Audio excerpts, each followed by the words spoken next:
निरपेक्ष प्रयास और अर्थशास्त्र यूट्यूब चैनल पर मैं प्रदीप वाजपेयी आपका स्वागत करता हूं, अभिनंदन करता हूं।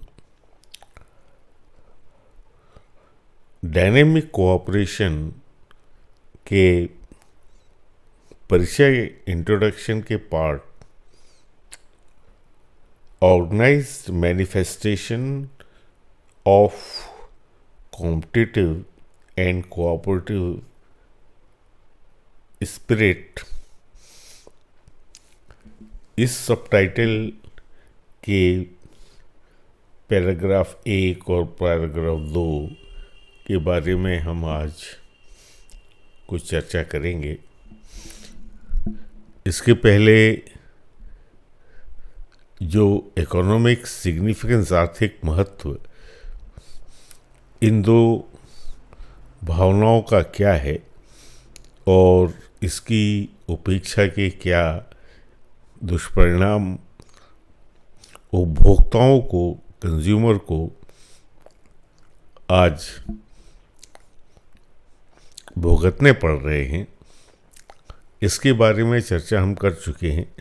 अब अगर ऑर्गेनाइजेशन की बात करें, यानी एक संगठन की बात करें कि कैसे एक संगठन का निर्माण होता है और संगठन के कारण जो हमारा समाज है, हमारी आर्थिक व्यवस्था है, जो राजनीतिक व्यवस्था है,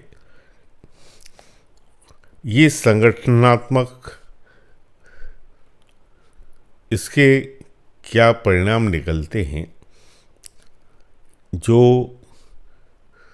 हमारी मूल भावना सहयोग और प्रतिस्पर्धा, अगर इन्हें उचित स्थान ना मिले तो क्या होता है परिणाम इसका एक संक्षिप्त, क्योंकि सबसे पहले हम अपने देश के बारे में ही बात करते हैं कि स्वतंत्रता के पहले भी यहाँ पे उद्योग धंधे लगाए जाते रहे हैं और जो ब्रिटिश शासन था उसकी विचारधारा अलग थी और स्वतंत्रता प्राप्त करने के बाद में राजनीतिक विचारधारा अलग, उसका महत्व पुरानी विचारधारा से काफ़ी हद तक बदल गया था। स्वतंत्रता प्राप्त करने के पश्चात हमारे राजनेताओं का स्पष्ट रुझान जो समाजवादी सोच है उसको ज़्यादा था, इसलिए जो हमारी अर्थव्यवस्था है उसका विभाजन भी पब्लिक सेक्टर, प्राइवेट सेक्टर और थोड़ा बहुत कोऑपरेटिव सेक्टर के बारे में, इस झुकाव का स्पष्ट प्रभाव हमारी जो योजनाएं बनती थीं, जिसे हम पंचवर्षीय योजना का नाम देते थे, जब एक सुनियोजित विकास का बात होती है तो उद्योग धंधे किस तरह से स्थापित किए जाएंगे, किनके द्वारा स्थापित किए जाएंगे, संगठन कैसे बनेंगे, इसकी भी चर्चा आवश्यक हो जाती है कि अगर हमारी शासन व्यवस्था ये निर्धारित करे कि नए उद्योग धंधे किस सेक्टर में जाएंगे, यानी हमने एक खांचा बना दिया कि कहाँ पे जो सहयोग की भावना है और कहाँ संतुलन की भावना है, ये अगर हम इनको स्लॉट्स में बांट देंगे तो उसके परिणाम क्या होते हैं। हमारी जो औद्योगिक नीति थी, जब मैं अपनी ग्रेजुएशन की पढ़ाई करता था तब भी यही बात बार बार आती थी कि ऐसी कौन सी उद्योग धंधे हैं जो प्राइवेट सेक्टर लगा सकता है और कुछ धंधे, कुछ उद्योग केवल पब्लिक सेक्टर में लग सकते हैं। पब्लिक सेक्टर का मतलब था कि शासन के नियंत्रण में, क्योंकि पब्लिक सेक्टर में शेयर होल्डिंग, पब्लिक सेक्टर में कहने को तो कंपनी बनती थी मगर उनकी मेजॉरिटी का शेयर जो है वो सरकार के पास होता था। शासन के मतलब जो है, जो ब्यूरोक्रेट्स जो थे, जो नौकरशाह थे, वो उनकी नीतियां बनाते थे कि कॉरपोरेशन कैसे चलेंगे। उनका जो मैनेजमेंट है उसको प्रभाव हमारी जो ब्यूरोक्रेसी है, हमारी जो नौकरशाही है, वो नियंत्रित करती थी। और राजनेताओं का और नौकरशाहों का क्या संबंध होता था, आज भी और उस समय भी, ये कोई छुपा हुआ रहस्य नहीं है। इस कारण से जो है ना, हमारा आर्थिक विकास में जो जिस गति के साथ में हमको आगे बढ़ना चाहिए था, क्योंकि हमने जब सेक्टर में बांट दिया तो कॉरपोरेशन जो नए बने वो भी इन्हीं सेक्टर में बने। उदाहरण के लिए जो स्टील उत्पादन हमने आरक्षित कर दिया कि इसमें केवल पब्लिक सेक्टर में उद्योग लग सकता है, और इसीलिए भिलाई हुआ और बोकारो हुआ, ये जितने भी स्टील के प्लांट बने ये सब पब्लिक सेक्टर में बने। इसमें यूएसएसआर से हमको तकनीकी सहयोग मिला, कुछ आर्थिक सहयोग भी मिला उनसे, मगर हमने एक सेक्टर को पब्लिक सेक्टर के लिए रिजर्व कर दिया। जमशेदजी टाटा ने इसे प्राइवेट सेक्टर में लगाया था। अब उसको बंद तो नहीं कर सकते थे, मगर उन्हें एक अलग तरह से नियंत्रित कि आप अपनी कैपेसिटी अपनी जो है ना उत्पादन क्षमता नहीं बढ़ा सकते, और बहुत सारे जो है ना रिस्ट्रिक्शंस जो हैं वो प्राइवेट सेक्टर के ऊपर लगा दिए और पब्लिक सेक्टर इसके लिए रिजर्व कर दिया। इसी तरह से हर, जैसे हमने आपने कहा कि जो डिफेंस सेक्टर है इसमें तो प्राइवेट सेक्टर के आने का कोई प्रश्न ही नहीं थे। जो भी होगा डिफेंस का उत्पादन वो केवल पब्लिक सेक्टर में होगा। तो स्वाभाविक रूप से हम, क्योंकि नए अगर हमको हथियार चाहिए तो इसके लिए टेक्नोलॉजी चाहिए, रिसर्च डेवलपमेंट चाहिए, और रिसर्च डेवलपमेंट की एक श्रृंखला होती है। एक क्रमबद्ध तरीके से अगर हमारी जो प्रयोगशालाएं हैं, रिसर्च की फैसिलिटी अगर होंगी, तभी हम एक अच्छा हथियार बना पाएंगे। नतीजा क्या हुआ कि नए हथियार नहीं आने के कारण हमें इनको आयात करना पड़ा, जिसके दुष्परिणाम अभी कुछ सालों तक हमारे पास में हमें इसका कितनी अधिक हमारी विदेशी मुद्रा जो है हमें अपने अपने जो हथियार हैं इनको आयात करने के लिए खर्च करनी पड़ती थी, क्योंकि हमारे देश में एक पिस्तौल तक नहीं बन सकती थी। एक अच्छी असॉल्ट राइफल जो है ना वो हम नहीं बना पाते थे। हर चीज हमें इंपोर्ट करना पड़ती थी। तो दुष्परिणाम दूसरे सेक्टर में भी हुए, जैसे कि हम कहें कि हमारी ऑटोमोबाइल सेक्टर सिर्फ दो कंपनियां होती थी, एक हिंदुस्तान मोटर्स और एक प्रीमियर। इन दोनों कंपनियों के जो मॉडल थे वो 20-25 साल तक एक ही मॉडल रहता था, क्योंकि इन कंपनियों को लाइसेंस दिया जाता था कि आप इतनी कारें बनाएंगे। और जब ये बात आती थी कि अगर कोई नई टेक्नोलॉजी आ गई है तो वो टेक्नोलॉजी इंपोर्ट करने तक जो है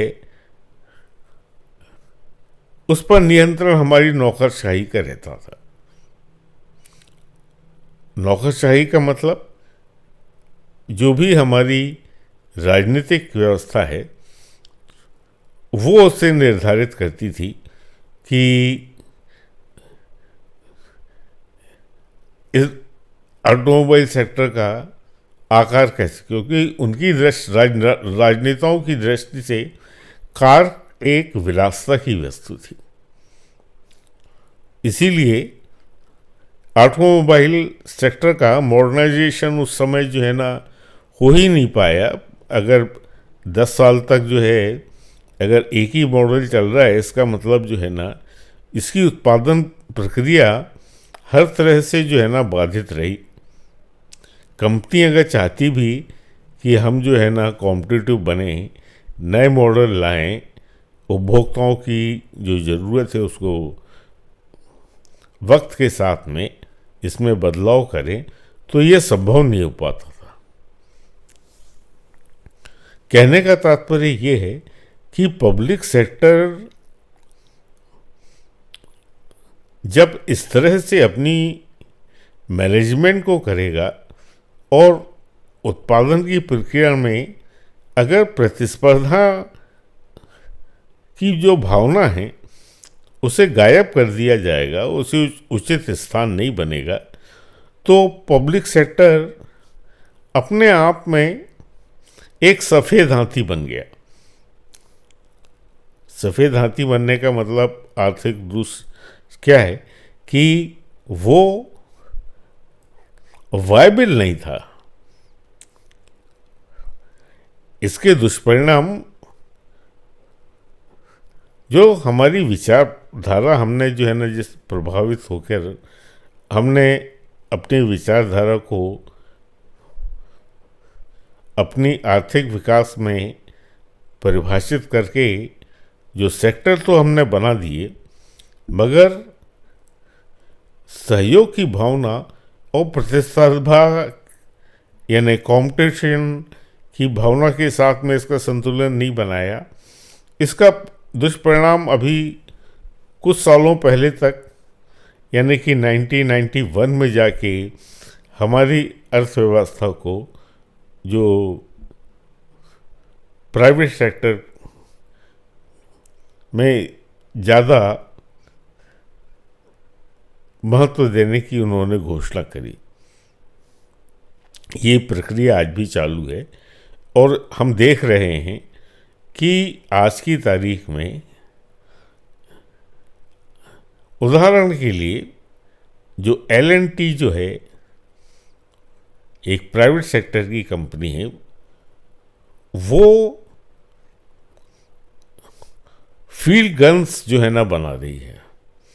जो हमारे यहाँ पनडुब्बी बन रही हैं, उसमें जो है उसके कई क्रिटिकल कंपोनेंट एक प्राइवेट सेक्टर की कंपनी बनाई। स्वाभाविक रूप से और भी दूसरे उद्योगपति आ गए हैं और उन्होंने विदेशी सहयोग के जरिए, टेक्निकल कोलैबोरेशन के जरिए जो है ना उसकी टेक्नोलॉजी को भी अडॉप्ट किया, उत्पादन प्रक्रिया को भी आधुनिक बनाया। हम गर्व करते हैं कि आज हमारे यहाँ तेजस विमान का निर्माण हो रहा है। HAL हिंदुस्तान एरोनॉटिक लिमिटेड ये पब्लिक सेक्टर की कंपनी है, मगर HAL ने इसका विकास करने के लिए, यानी ड्राइंग बोर्ड से मैन्युफैक्चरिंग सेक्टर तक लाने के लिए लगभग 20 साल इस प्रोजेक्ट को, जिसे कहते हैं कि एंड प्रोडक्ट लाने में इतना समय उसको लगा। और इसका असली विकास तब चालू हुआ जब HAL ने प्राइवेट सेक्टर में तेजस विमान के जो अलग अलग हिस्से हैं उनके साथ में कोलैबोरेशन करके तेजस विमान को असेंबल करना चालू किया, क्योंकि HAL के पास में वो क्षमता थी ही नहीं कि वो इसके पूरे जो कंपोनेंट होते हैं, इसके जो अवयव होते हैं, उसका निर्माण खुद कर सके। इसी तरह से और भी, जैसे हमने अपना कोल सेक्टर है, जो सीमेंट का सेक्टर है, और जो हमारा पेट्रोलियम का सेक्टर है। रिलायंस की फैक्ट्री तो बहुत बाद में, जब धीरू भाई अंबानी ने इसकी शुरुआत करी, तो उसके पहले तो इंडियन ऑयल, और हमने तो जो है ना जो उस समय जो जैसे बर्मा शेल और दूसरी कंपनियां हैं, उनका राष्ट्रीयकरण करना चालू कर दिया था। यानी जो प्राइवेट सेक्टर था उससे उनको बाहर कर दिया गया। बहुत जो है ना इसकी आलोचना हुई, अर्थशास्त्रियों ने बहुत इसकी आलोचना करी कि ये पब्लिक सेक्टर की कंपनियां हमारे आर्थिक विकास के ऊपर कितना गहरा असर डाल रही हैं, इनके घाटे को सहने के लिए कितनी अधिक सब्सिडी हमको इन उद्योगों को चलाने के लिए देनी पड़ रही है। और ऐसी चीज़ जो आर्थिक रूप से प्राइवेट सेक्टर जब अपनी पूंजी लगा के उसको रेगुलेट कर सकता है, उसमें आगे बढ़ सकता है, तो वहाँ पर जो है ना सरकार को एक धंधा, एक उद्योग चलाने की ज़रूरत क्या है, क्या आवश्यकता है इसकी। उदाहरण के लिए होटल इतनी छोटी सी चीज़ है कि आप एक अच्छी बिल्डिंग बनाइए, एक अच्छी फैसिलिटी बनाइए, और जो भी फॉरेन के विजिटर्स आते हैं, अगर आपको टूरिज्म का बढ़ावा देना है तो आपको होटल अच्छे बनाने की तो ज़रूरत है। मगर हमारे जो टूरिज्म के पोटेंशियल है उसको हमने एक्सप्लॉइट नहीं कर पाए, क्योंकि मुझे अच्छी तरह से इसका अनुभव है। जब भी हम जो है ना दिल्ली आते थे तो वहाँ पे होटलों में जो है ना हमको जो ITDC के होटल थे वहीं पे हमको जो है ना कमरे मिल पाते थे, और हमारे यहाँ के जो है ना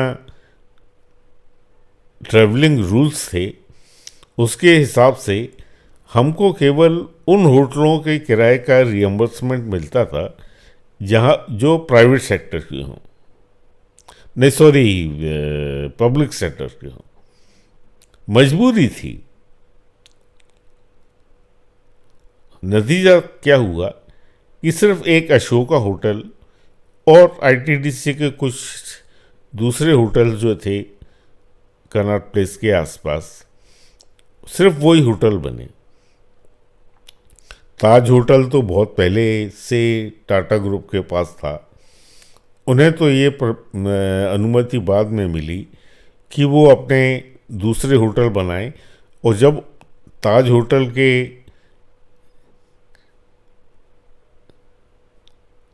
उनकी जो कंपनी है, जब ताज होटल्स के जो है दूसरे होटल बने, तो धीरे धीरे जो है ना अशोक होटल में लोगों ने जाना बंद कर दिया। वहाँ पे आईटीडीसी को बहुत ज़्यादा घाटा होने लगा, और आज हम पाते हैं कि उन्होंने अपनी संपत्तियाँ सब बेच दी। बेचनी पड़ी, मजबूरी हो गई थी, क्योंकि हॉस्पिटलिटी सेक्टर में प्राइवेट एंटरप्रेन्योरशिप के बिना आप इसे कॉम्पिटिटिव नहीं बना सकते। और विदेशी या हमारे जो चीफ एग्जीक्यूटिव्स हैं जो 5 स्टार में जाके रहना पसंद करते हैं, उनकी जो डिमांड होती है कि हमको ये फैसिलिटी मिलनी चाहिए, उनको होटल की सुख सुविधाओं का जो है ना लाभ मिलना चाहिए पूरा, वो अगर हम नहीं इंश्योर कर सकते, वो अगर हम सुनिश्चित नहीं कर सकते, तो वो होटल में जाना कौन पसंद करेगा। कहने का तात्पर्य ये है कि इकोनॉमिक डेवलपमेंट के लिए हम जिस ऑर्गेनाइजेशन स्ट्रक्चर को चुनते हैं, जो व्हीकल ऑफ डेवलपमेंट होता है, जो संगठन बनता है, वो व्हीकल ऑफ डेवलपमेंट होता है। व्हीकल ऑफ डेवलपमेंट, अगर आप बैलगाड़ी को चुनेंगे तो बुलेट ट्रेन की स्पीड के साथ आप यात्रा की कल्पना भी नहीं कर सकते। यही हाल हमारे रेलवेज के साथ में हुआ। एक लंबे समय तक हमारे जो चितरंजन रेलवे इंजन बनाने का जो कारखाना था, वो कोल इंजन ही बना पाता था। धीरे धीरे कुछ टेक्नोलॉजी बाहर से आई और हमने डीजल इंजन बनाने चालू किए, मगर वो डीजल इंजन की कैपेसिटी इतनी कम थी कि एक लंबी दूरी की ट्रेन एक स्पीड के साथ में दौड़ ही नहीं सकती थी पटरियों पे। नतीजा क्या हुआ कि हमारा पूरा यातायात का, हमारा जो ट्रांसपोर्टेशन है, वो बाधित रहा।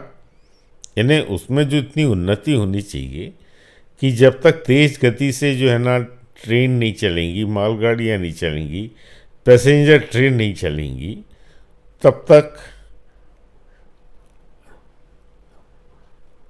इन्हें हमारे आर्थिक विकास का एक बड़ा ट्रांसपोर्टेशन सेक्टर एक बहुत क्रिटिकल वो होता है, एक हिस्सा होता है, और उसके कंट्रीब्यूशन के बिना आप अंतर्राष्ट्रीय प्रतियोगिता में उतर नहीं सकते।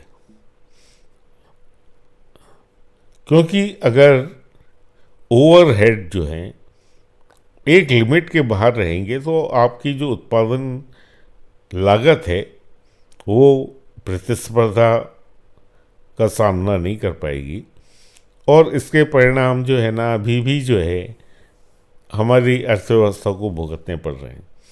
अब आधुनिकीकरण की प्रक्रिया के बाद में हमने अपने लक्ष्य निर्धारित किए हैं और उसके हिसाब से कार्य योजना भी बनाई है, और इसमें प्राइवेट सेक्टर का योगदान कितना अधिक है ये आपसे छुपा नहीं है। कहने का तात्पर्य ये है कि जिस तरह का भी हम ऑर्गेनाइजेशन स्ट्रक्चर का चुनाव करेंगे, उसके हिसाब से जो आर्थिक विकास है, क्योंकि इस महत्व को पहले भी मैं रेखांकित कर चुका हूँ कि आर्थिक उद्देश्य से ही एक व्यक्ति, एक समुदाय संगठन बनाता है। और अगर वो संगठन इन दो भावनाओं को अगर उचित स्थान उसमें नहीं मिलता है तो इसके आर्थिक और राजनीतिक और सामाजिक हर तरह की हमारी व्यवस्थाओं पर इसका असर पड़ता है। उस समय की राजनीति की आप कल्पना कीजिए, आज की राजनीति की कल्पना कीजिए, आपको जो है ना ये फर्क जो है ना ये स्पष्ट नजर आएगा। उस समय अर्थव्यवस्था के ऊपर आर्थिक गति की, हमारी वृद्धि दर का और आज की आर्थिक विकास की दर का अगर आप तुलना करेंगे तो आपको असर नजर आएगा। अगर आप सुख सुविधाएं जो आज कंफर्टेबल ऑफ लाइफ है, क्योंकि मुझे अच्छी तरह से ख्याल है कि एक स्कूटर खरीदने के लिए भी 5-5, 6-6 साल वेटिंग लिस्ट में रहना पड़ता था। एक कार को खरीदने के लिए भी सरकार का कोटा बनता था, उसके हिसाब से होता था और 3-4 साल बाद कोटे में आपका नंबर आता था।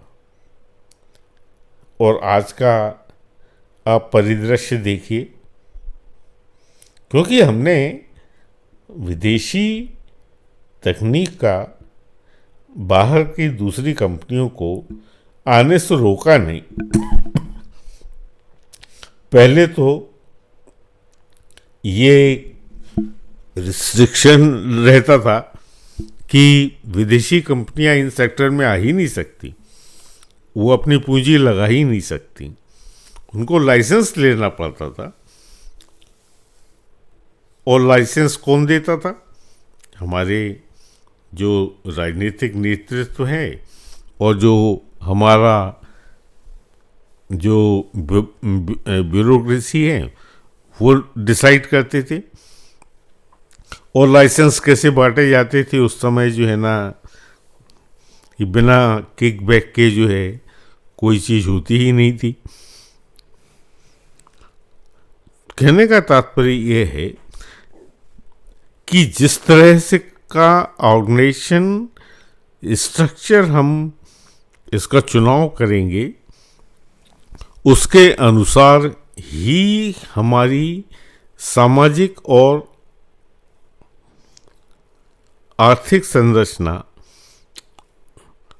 और राजनीतिक संरचना ये हर तरह से प्रभावित होगी। इसलिए इस कारण इन दो मूल भावनाओं का एक, अगर आप जिसे कहते हैं कि मैनिफेस्टेशन का मतलब ये है कि जो अगर केवल प्रतिस्पर्धा को स्थान देंगे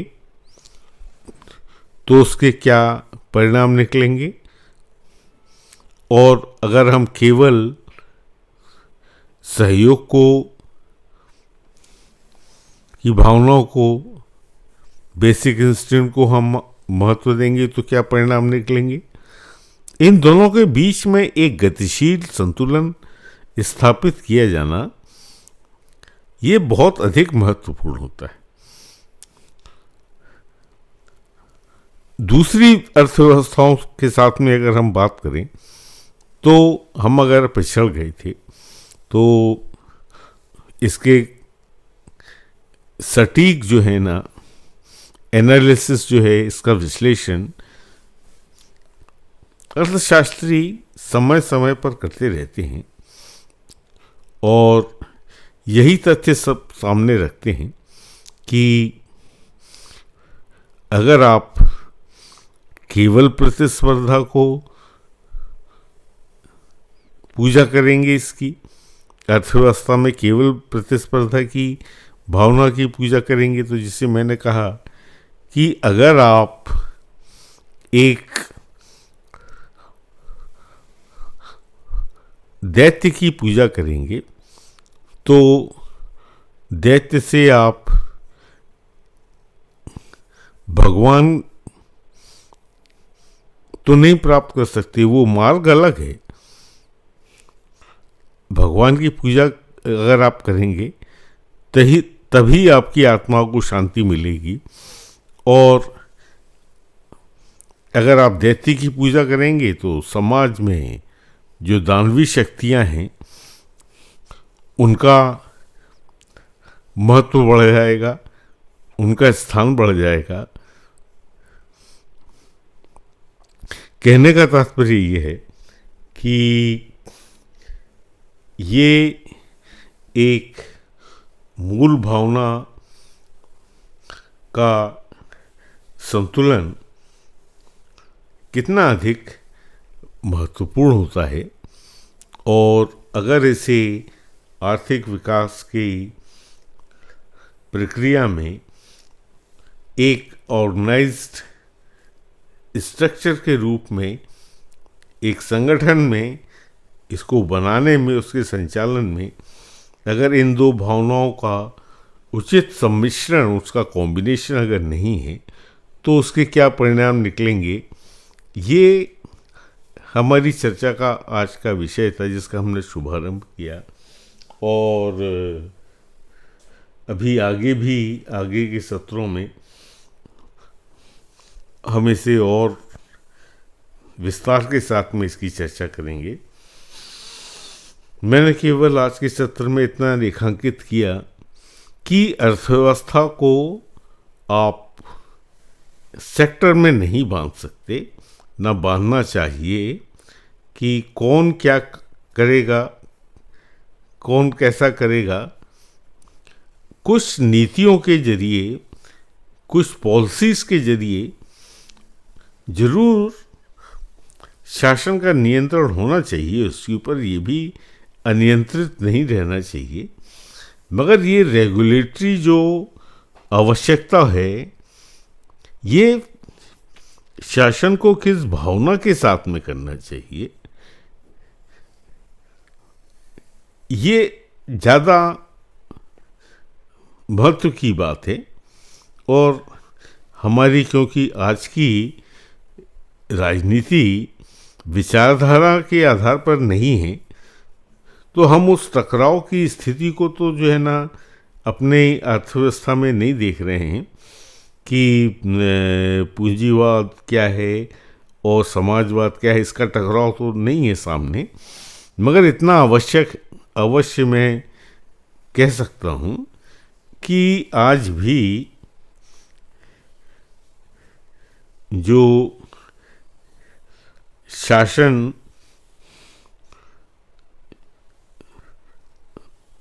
क्रय शक्ति को पिछड़े वर्ग में, यानी कि गरीबी को हटाने के लिए जो प्रयास किए जा रहे हैं, ये सरकार के बजट की से किए जा रहे हैं। और एक न्यायपूर्ण शासन व्यवस्था में सरकारी कोष का, ट्रेजरी का उपयोग इन कामों के लिए किया जाना आवश्यक तब हो जाता है जब इसका कोई ऑल्टरनेटिव ना हो, कोई विकल्प ना हो। तब ये आवश्यक हो जाता है कि हम अपने जो पिछड़ा वर्ग है उसको पार्टिसिपेटिव आर्थिक विकास में कैसे बनाएं। वो एक राजनीति की चर्चा का भी विषय है। मगर मेरे कहने का तात्पर्य ये है कि अगर एक ऐसा ऑर्गेनाइजेशन स्ट्रक्चर बना जाए जहाँ पर हर वर्ग के लोगों को आर्थिक गति आर्थिक गतिविधि करने की स्वतंत्रता हो और उन्हें जो बौद्धिक वर्ग है उनका पूरा सहयोग मिले, तो शायद शासन के ऊपर इतना अधिक बोझ नहीं पड़ेगा और एक नेचुरल प्रोसेस के जरिए हम अपनी अर्थव्यवस्था को और अपने समाज की एक अलग मूल्यों पर आधारित व्यवस्था का निर्माण कर सकते हैं। ये संभव है। इसीलिए जो है ना, डायनेमिक कोऑपरेशन का ये संगठन के ऊपर जो है आज मैं इतना अधिक महत्व दे रहा हूँ। इसका कारण यही है क्योंकि जब हम कोऑपरेटिव ऑर्गेनाइजेशन की बात आगे करेंगे, डायनेमिक ऑर्गेनाइजेशन की बात करेंगे, जब हम सहबंदी संगठन की बात करेंगे, तो उसकी भूमिका को आपके सामने चर्चा के लिए सामने रखना आज के सत्र का उद्देश्य था। मुझे आशा है आप एक बार फिर naveenprayas.com पर जाकर इस किताब को बहुत, क्योंकि ये सरल भाषा में है, इंग्लिश में ज़रूर है, वो मैंने मेरी मजबूरी थी वो पहले बता, क्योंकि ये किताब भी जो है ना लगभग 30 साल पहले मैंने इसका प्रकाशन 30 साल पहले हुआ था। तो तब के परिदृश्य में और आज के परिदृश्य में आर्थिक, सामाजिक, राजनीतिक, इसमें काफ़ी बदलाव आ चुका है। तो मगर एक डायनेमिक ऑर्गेनाइजेशन की परिकल्पना आज भी अपूर्ण है। इसलिए जो है आज मैंने आपके सामने इसका प्रारंभिक महत्व क्या है इसके बारे में चर्चा करी। आप जो है अपना मत सामने रखिए, आप कमेंट के जरिए आलोचना कीजिए, सुझाव दीजिए, और अगर आप विचारों से सहमत हैं तो उससे भी हमें अवगत कराइए। आज के सत्र को मैं समाप्त करता हूँ, शुभकामनाओं के साथ में आपकी। धन्यवाद। जय हिंद।